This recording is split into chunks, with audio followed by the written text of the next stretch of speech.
Story time. Last summer, I broke my ankle in 3 places and I had to have surgery to reset it. And because of that, I could not walk or stand for long periods of time for like 2 months. So because of that, pretty much everything I was working on the time had to take a back seat because of my injury. And at first it wasn't that bad because I basically spent my days sitting in an armchair or in my bed and watching Disney Plus. But after about a month of that, I was like getting really tired of sitting around, and I just wanted something to work on again. But like I said, since I couldn't stand for long periods of time, a lot of times when you're sewing, you have to or at least how my setup is, you have to sit down and sew and then get back up and iron something or cut something, and that was just not something I was able to do. And even if I got my partner to rearrange my sewing area so I could so it's all together, I still couldn't really get up and down a lot. So it was just, I just really could not work on any of my normal stuff. And if I was going to work on a project, it had to be something that I could pretty much do entirely while sitting down. Which brings us to the subject of today's video. In the mid to late 18th century, instead of having a purse or having pockets in their clothing, a lot of times women would wear these big tie-on pockets that would be in between their layers of clothing, so that way they could just slip in the waistband and get their things out. A lot of times these pockets would be decorated pretty heavily, and depending on how wealthy you are, with embroidery, beading, trim, ribbons, stuff like that.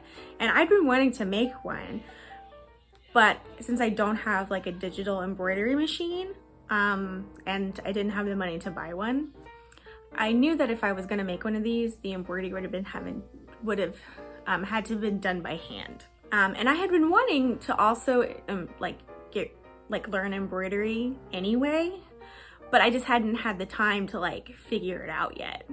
But suddenly I had a lot of time on my hands, and that because of that, it was just the perfect time to make one of these pockets. So actually making one of these pockets didn't really seem to be that difficult. The thing that makes it a time sink or increases the difficulty of this sort of project is how much decoration and embroidery you want to put on your pocket. Because this was going to be an excuse to learn embroidery, I wanted mine to be fairly heavily embroidered. Since it was my first time trying to do something like this, I didn't want to try to design my own embroidery pattern. That seemed a little bit too hard for a first time project. So I actually found this 18th century pocket pattern on Etsy from the Red Hair Clothier.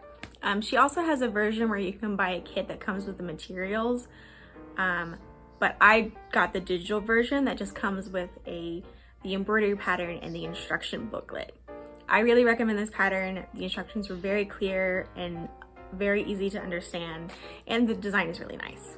I also didn't want to spend any extra money on this project. I tried to only use materials that came from my stash. I found a beige cotton blend fabric that was left over from another project. After washing it and giving it a good iron, I ended up with a decently sized fabric piece. So once I had the actual fabric prepared that I was going to embroider on, I needed to transfer the pattern to the piece of fabric. There are a few ways to do this. The way I decided to go with is I ordered some water-soluble printable stabilizer from Amazon. The way it works is you can print it off on your computer and then stick it on a sticker, and then after that you can run it under water and it's supposed to just dissolve. At first, I printed out the design on regular computer paper so I could size the embroidery design properly. Once I found a sizing that I was happy with, I printed the design on the stabilizer and adhered it to the fabric. Once the pattern was on the fabric and sized correctly and all that, it was just a whole lot of embroidering.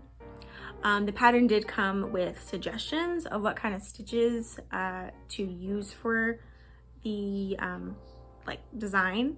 And I also found a YouTube tutorial that I referred to a lot when I was doing this because it was really was really clear on how to do these sort of stitches. And now please enjoy an embroidery time lapse of what I was able to capture on film.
Once the embroidery was done, I soaked the embroidery piece in water so the stabilizer would dissolve. I had to dunk it a few times to make sure all the stabilizer came off, and I also felt that rubbing it in certain spots helped the stabilizer detach.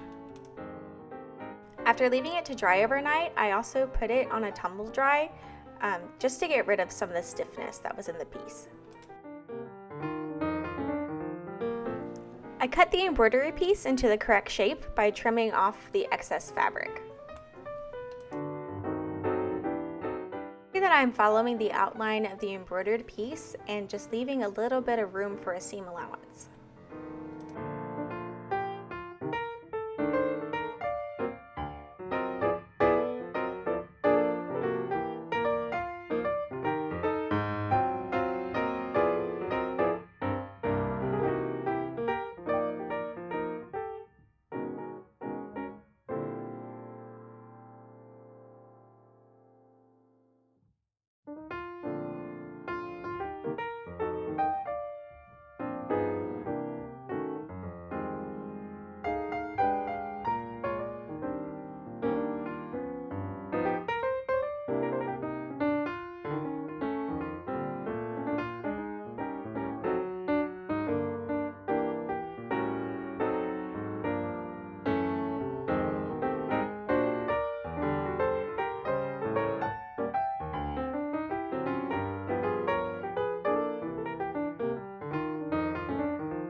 I cut another layer of the beige cotton blend fabric to serve as the middle layer of the pocket.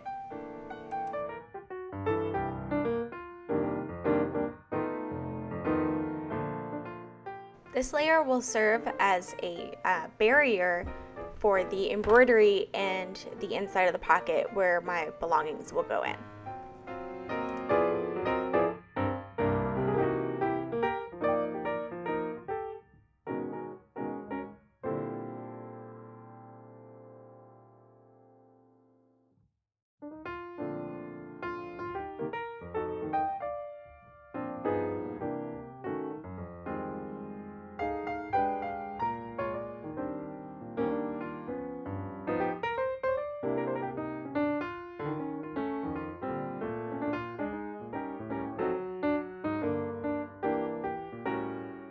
I also cut a layer of this red linen that I had from my stash, and that is going to serve as the back of my pocket.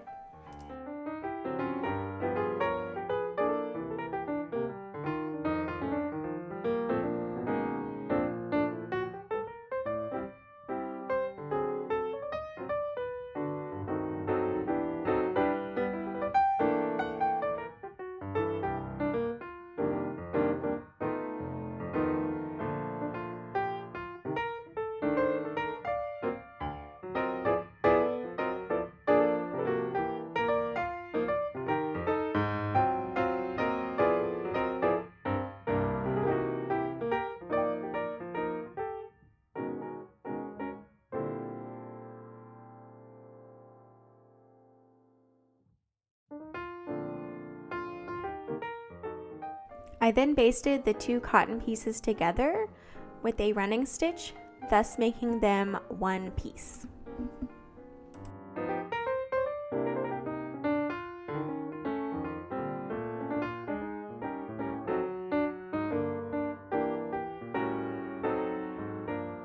I then cut a slit into the blank space of the embroidery to make the pocket's opening.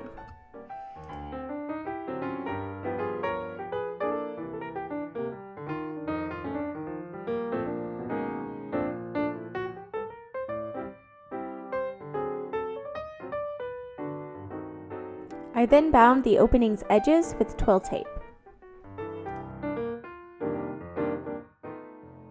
I then basted the red linen layer to the back of the pocket with another running stitch. I bounded the sides and bottom of the pocket with twill tape.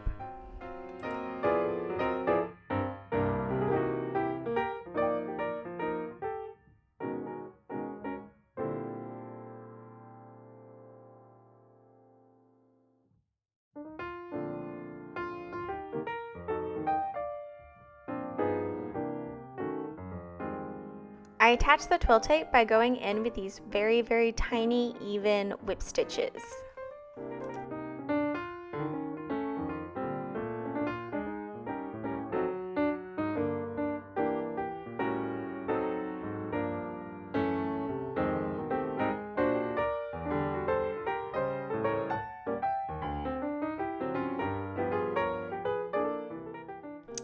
I made a waistband by cutting a very long piece of twill tape and centering it to the top of the pocket. I also use this to bind the top.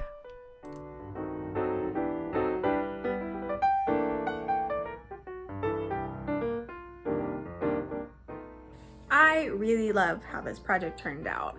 Yeah, there's some places where I think the embroidery could have been a lot neater, but you know, that's something like I can just improve on later. I think it turned out really pretty. It holds like my keys, my credit cards, and my phone, which was kind of what I wanted it to do. So now I just need an excuse to use it. This really did end up being the perfect project for me to work on during my recovery last year. I also just really enjoyed it. Like I really enjoyed doing the embroidery on here, and it made me like want to like do other embroidery projects. So I consider that a win. So yes, I think this was a very, very successful project, and it's like one of my favorite things I've ever made. Thank you all so much for making it to the end of another video. I'm going to post the pattern and some of the materials that I used in the description box along with my socials. One of my goals this year is to try to post a longer form video once a month. We'll see how that goes. But until then, I've been posting a lot of like shorts of like work in progresses, whips I'm working on. So if you're interested in that, they're also going to be on my page. I am moving this month, so I do plan on having another video in March, but we'll see when that one comes out. But until then, I because my channel is so small, I see literally every single interaction that happens. So I just like wanted to say that I appreciate literally all of them. Bye.